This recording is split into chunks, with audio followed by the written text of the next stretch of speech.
네, 이번에는 방재 전문가 모시고 태풍 피해를 줄이기 위한 행동 요령을 알아보겠습니다. KBS 재난방송 전문위원인 정창삼 인덕대 토목환경공학과 교수 나오셨습니다. 네, 위원님, 이례적으로 아주 느리게 한반도를 관통하고 있는 이 태풍 카눈, 비와 바람에 대한 그 대비가 다 필요할 것 같은데요. 이번 태풍의 특징을 좀 정리해 주시죠.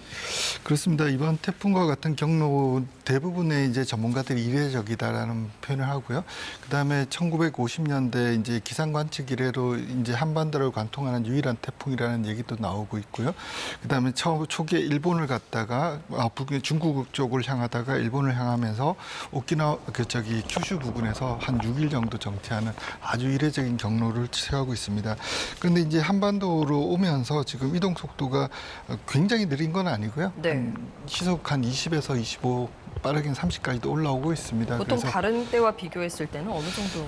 일반적으로 한 30에서 40km 정도 네, 시속으로 통과를 하는데요. 그러니까 지금 현재로는 느린 이동 속도, 그다음에 그 내륙을 관통하는 부분 이런 것들이 아주 특이하다라고 할 수 있습니다. 네. 과거에도 여러 태풍들이 우리나라에 큰 피해를 입히곤 했습니다. 2002년에도 태풍 루사가 한반도에 상륙해서 많은 인명과 재산 피해를 냈는데 이번 태풍과 과거 태풍을 비교해 본다면 어떨까요? 그렇습니다. 역대 태풍 중에 우리가 2002년에 태풍 루사하고 2003년에 매미를 생각하지 않을 수 없는데요. 네. 태풍 루사 때는 이동 속도가 조금 느렸습니다. 왜 그러냐면은 저기 북쪽에 한랭 기단이 자리를 잡고 있었기 때문에 그랬죠. 그러다 보니 천천히 이동하다가 마지막에 세력이 제일 약해진 상황에서 한랭 기단과 태풍과 그다음 지역 효과가 이제 더 융합되면서 한 890mm라고 하는 강우를 만들어냈죠. 기록을 만들어냈는데 그래서 그때 이제 우리들이 일반적으로 인식하게 된 게 느린 태풍은 강우가 좀 더 강하다. 그다음 2003년도에 나왔던 매미는 이동 속도가 정상적이었는데 강풍에 대한 모든 기록을 갈아치운 거죠. 그래서 네. 정상적이거나 좀 빠르면 강풍이 좀 더 피해다 이런 생각을 했는데 이번 태풍 같은 경우는 두 가지를 동시에 지니고 있는 것 같습니다. 네. 그리고 경로 자체가 굉장히 중심부에 있기 때문에 그런 두 가지 효과를 동시에 지니고 있는데 지금 현재 우리나라의 방제 역량이 제법 올라온 것 같습니다. 그래서 굉장히 큰 피해가 날 거라고 생각을 했지만 지금 최선을 다해서 이제 피해를 최소화하고 있는 단계라고 저는 생각하고 있습니다. 네. 이번 태풍 카눈은 방금 말씀해 주셨듯이 강수도 많은 편이고 바람도 센 편입니다. 두 가지를 다 가지고 있다고 말씀하셨는데 카눈의 발달 과정에 대해서 조금 더 자세히 설명해 주시겠어요? 그렇습니다. 대부분 태풍은 이제 발생되고 난 다음에 기압골에 의해서 이동을 하게 됩니다. 네. 근데 이제 이번 태풍의 가장 큰 특이점 중에 하나가 기압골을 타지를 못했다는 거죠. 북쪽에 티벳 고기압이 있고요. 그다음에 이제 동쪽에 있는 북태평양 고기압이 서쪽으로 갑자기 약해지면서 공백이 생기면서 그 사이에서 이제 기압골을 타지 못하고 지항류가 없는 상황에서 천천히 그러니까 한 5km, 10km. 그러니까 대부분의 태풍이 급격하게 방향을 틀게 되면 이동 속도는 굉장히 느리거든요. 네. 그런 식으로 이동하게 되면서 일본 지역에서 한 7일 정도 머무르면서 굉장히 큰 피해를 일으켰던 그런 태풍이라고 할 수 있습니다. 네. 그러면 이제 내륙을 관통하고 이제 수도권에 가까이 다가오고 있기 때문에 강풍으로 인한 피해가 많이 걱정이 되는데 강풍 피해가 특히 클 것으로 예상되는 지역이 있을까요? 지금 현재 우려하는 거는 지금 현재 시각부터 시작해서 네. 우리가 9시에 서울에서 가장 인접하게 되는데요. 태풍이 아직 조금 약해졌다고는 하지만 그럼에도 불구하고 지금 수도권을 처음으로 이제 관통하게 되는 거죠. 그렇기 때문에 수도권 지역에서는 굉장히 많은 빌딩들이 있기 때문에 네. 그리고 퇴근 시간하고 맞물리면서 빌딩풍에서 어떤 그 간판이라든가 이런 것들이 날아다니면서 보행자들한테 피해를 줄 수도 있고요. 네. 그래서 그런 것들이 제일 우려스럽고요. 그다음 또 한 가지 저희가 걱정해야 될 부분은 뭐냐면 태풍이 지나가고 난 다음입니다. 예보관님도 많은 설명을 해주셨지만 태풍이 나가고 난 다음에도 강풍이 발생할 수 있습니다. 네. 왜 그러냐면 이제 건조 공기가 들어오면서 이제 그 공기가 섞여 나가는 과정에서 순간적으로 많은 강풍이 일어날 수 있기 때문에 네. 내일 오전 오후까지는 강풍에 대한 대비가 필요할 것 같습니다. 그렇군요. 지금 태풍 이동 경로를 보면 이제 자정부터는 이제 한반도 이제 북한 쪽으로 넘어갈 것으로 지금 예상이 되고 있지만 강풍 피해는 남아 있기 때문에 그렇습니다. 계속해서 주의를 해야 된다는 말씀이신데요. 그렇습니다. 고성을 포함해서 강원 영동 지역에 시간당 80mm가 넘는 집중호우가 이미 쏟아지면서 또 침수 피해가 우려가 됩니다. 이 지역에 어떤 대비를 하면 좋을까요? 그렇습니다. 지금 현재 이미 한 300~400mm의 비가 왔고 거의 예보에 준하게 왔습니다. 네. 그런데 지금 추가로 한 200에서 250mm가 예보되고 있습니다. 그래서 이런 경우는 이제 토양들이 포화가 100% 되다 보면 토성류라고 하는 우리가 예천에서 발생했던 그런 산사태와 네. 같은 광범위한 산사태가 발생할 수 있는 여건이 된 거죠. 그런 것들을 좀 주의해야 될 것 같고요.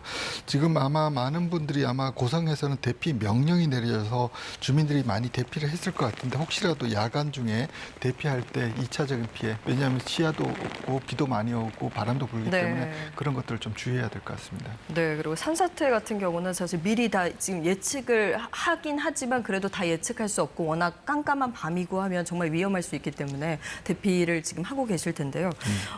집중호우 때 작년을 기억하면 이 도심의 피해도 만만치가 않았습니다. 굉장히 심각했었는데요. 피해를 줄이기 위해서는 이 도심 지역에서는 어떤 걸 해야 할까요?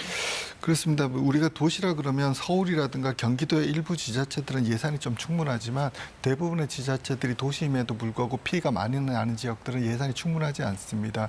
그래서 이제 결국은 도시 사천의 피해를 도시 지역의 내수라든가 외수 피해를 줄이려고 하면 결국 하수 관거라든가 하천 정비, 그다음 펌프장 같은 돈이 많이 드는 사업들을 해야 됩니다. 네. 결국은 이런 것들을 하기 위해서 최근에 환경부에서는 도시 하천 유역 침수 피해 방지 대책법이라는 걸 이제 여야 합의를 도출하고 있습니다. 이런 법들이 이제 제정이 되고 나면 정말 위험한 도시 하천에 대해서 중앙 정부에서 충분한 지원하에서 도시민들의 안전을 지킬 수 있도록 하는 그런 법이 빨리 제정되기를 바라고 있습니다. 네, 그러니까 말씀하신 대로 하천 범람 문제가 상당히 우려되는 부분인데, 예. 그러니까 소하천 범람 대책이라고 하면 관련 법이 제정되는 것 외에 또 어떤 게 있을 수 있을까요? 그렇습니다. 이게 지난 7월 우리가 14일 이제 폭우 때 많은 분들이 잘 인지를 못하고 있지만 하천이 범람하거나 붕괴된 게 전국적으로 1,200개가 넘었습니다. 네. 1,200개가 넘었는데 그 중에서도 보면은 대부분이 소하천이거나 지천, 지방하천이었다는 네. 거죠. 이쪽은 결국은 예산이 부족하고 돈이 없기 때문에 계속 그런 점들이 생깁니다. 우리가 이 통계를 보면 2014년도에는 하천 관리 예산들이 한 2조 4천억이었다가 2020년 되면서 1조 2천억으로 반토막으로 줄어요. 근데 지금 보면은 기후 위기는 점점 증가되고 있어서 이게 네. 2배로 늘어도 우리가 부족한 상황인데 이게 반으로 줄었기 때문에 우리가 이런 제방 쪽에서 많은 이제 범람 문제들이 생기는 거죠. 그래서 앞으로는 이런 부분들을 좀 더 신경 쓰고 예산을 좀 증액해 나가야 될 것 같습니다. 네, 정부에서 또 관련 지자체에서 해야 될 일에 대해서 말씀해 주셨는데 태풍 피해를 막기 위해서 개인이 할 수 있는 어떤 그런 역할이 있을까요? 저는 시민 의식을 좀 말씀드리고 싶습니다. 왜 그러냐면은 일본이 6일 동안 태풍을 겪으면서 대피했던 사람의 큐슈에서 그 인구 밀도가 높지 않는 네. 큐슈에서 대피했던 인구의 수가 130만 명입니다. 근데 저희들은 태풍이 관통하는데도 이제 10,000명 조금 넘는 인원들이 대피를 했는데요. 결국은 이제 지방에 계신 분들이나 이런 분들이 보면은 재산을 지키기 위해서 이제 대피 명령, 대피 권고를 별로 따르시지 않거든요. 사실 불편하고 힘듭니다. 왜냐하면 네, 대부분 그렇죠. 노약자시고 그렇기 네, 때문에 네. 그렇습니다. 그럼에도 불구하고 우리가 위험이 0.1%만 있더라도 대피 권고가 나오면 대피할 수 있는 시민 의식이 좀 필요할 것 같고요. 그리고 태풍은 굉장히 복합 재난이긴 하지만 예측되는 재난입니다. 그래서 우리가 시민 의식을 가지고 정보를 충분히 가지고 있다 그러면 재산의 피해는 발생할 수 있지만 인명 피해는 줄일 수 있기 때문에 이런 점들 우리가 좀 더 신경 써야 될 것 같습니다. 네, 이렇게 이제 자연재해 피해를 줄이기 위해서는 민관이 아무래도 힘을 합쳐야 가장 큰 효과를 볼 수 있을 것 같은데 정부에 당부하고 싶으신 말씀 있으시면 방송을 빌어서도 말씀해 주시죠. 그렇습니다. 저도 이제 재난 방송을 하고 있지만 최근 들어서 이제 언론의 태도도 굉장히 많이 바뀐 것 같습니다. 네. 왜냐하면 재난에 있어서 국민의 생명과 재산을 지키기 위해서 적극적으로 나서고 있고요. 그다음에 공무원분들도 지금 보면 며칠째 지금 3단계 비상근무를 하면서 굉장히 어려움을 겪고 있습니다. 네. 그래서 이렇게 우리가 힘을 합쳐서 노력을 하다 보니까 피해가 우리가 굉장히 큰 피해가 예상될 것 같았지만 걱정했던 정도의 피해는 아니고 지금 피해를 최소화해 나가고 있는 네. 상황이지 않습니까? 이런 것들이 굉장히 중요할 것 같고요. 기후위기가 굉장히 도래한 상황입니다. 그래서 기후위기를 대처하기 위해서 우리가 예산과 그다음에 우리가 비구조적인 대책 이런 것들을 병행해가면서 우리가 적극적으로 기후위기를 타개해 나가야 될 필요가 있을 것 같습니다. 네, 여기까지 듣겠습니다. 고맙습니다.